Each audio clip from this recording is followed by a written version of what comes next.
नमस्कार फ्रेंड, जय जगन्नाथ।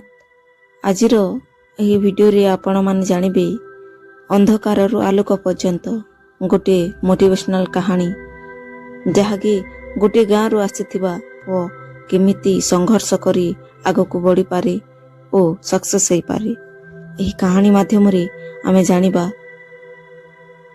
ओडिशार एक दुर्गम पहाड़िया अंचल रे धला पथर नामक गोटे छोट गाँ थिला।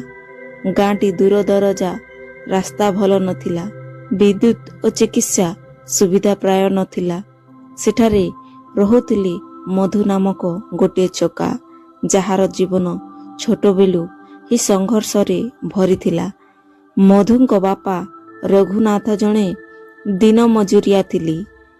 जे दिन काम मिलुथिला से दिन चूला जलुथिला। माँ सरस्वती घरे घरे काम करी परिवार चलाउथिला। तीन भाई भौणी मध्यरु मधु सबुठु बड़।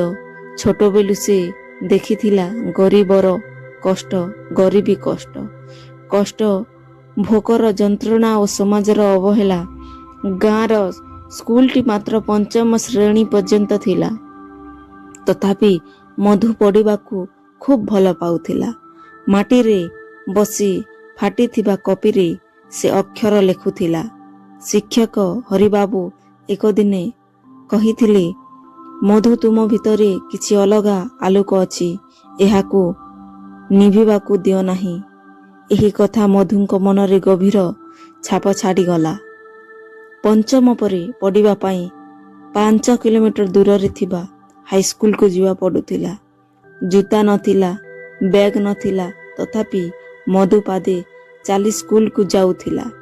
वर्षा खरा शीत किछि तांको रोकी पारु नथिला।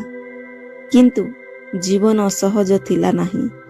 एक दिन बापा दुर्घटना रे गुरुतर आहत हेले। घर प्राय बंद होई गला।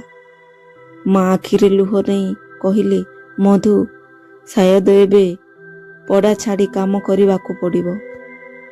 से राति मधु घुमाई पारिला नहीं। तार स्वप्न और परिस्थिति मध्यरे भयंकर युद्ध चलीथिला।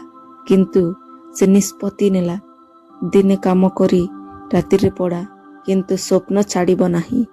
से गाँर चा दुकान रे काम करने को आरंभ कला। सकाल 8टारू सकाल 5टा राति 9टा पर्यंत राति रे दिया आलोकरी पड़ुथिला। शरीर थकी जाउथिला, किंतु मन हारु नथिला। हाई स्कूल परीक्षा रे से भल फल कला। गाँ रे प्रथम थर पाई कहीं कॉलेज को जीवा सुजोग पाइला। से सेति मध्यरु लोके कहूथिले, गरीब छोका कॉलेज रे कौन करिवो। किंतु मधु एबे एही कथा रे दुखित होइनी। एगुडी से अणदेखा करि नेउथिला। कॉलेज जीवन आउ अधिक कठिन थिला। खर्च, पुस्तक, रहणी सबो अभाव। से ट्यूशन पढ़ाई, छोट काम करी निजे को संभालिला।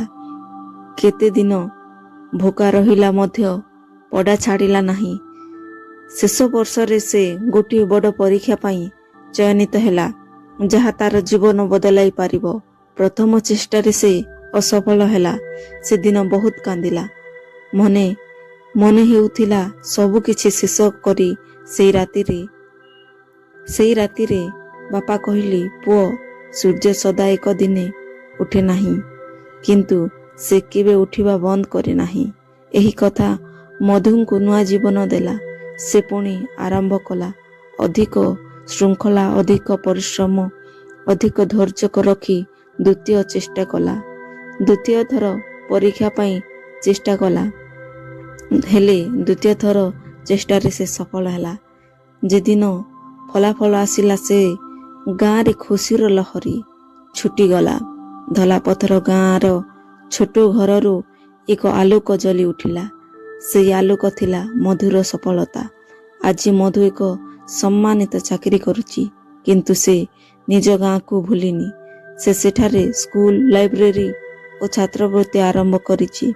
से प्राय कहे, मो सफलता मोर नुहे, यह प्रत्येक सही पिला पाई ଯେ ଅନ୍ଧକାର ମଧ୍ୟରେ ଆଲୋକ ଖୋଜୁଛି। ଶିକ୍ଷା ଜନ୍ମ ନୁହେଁ ସଂକଳ୍ପ। ଆପଣଙ୍କ ଭବିଷ୍ୟତ ନିଶ୍ଚୟ କରି ହାର ମାନିବା ମାନେ ସ୍ୱପ୍ନକୁ ମାରିଦେବା। ପରିଶ୍ରମ ଓ ଧୈର୍ଯ୍ୟ ହେଉଛି ସର୍ବଶ୍ରେଷ୍ଠ। ଏହା ହେଉଛି ଗୋଟିଏ ଗରିବ ପରିବାରର ଗୋଟିଏ ଛୋଟ କାହାଣୀ। ଆପଣଙ୍କୁ ଯଦି ଭଲ ଲାଗିଥାଏ ତାହେଲେ ଗୋଟେ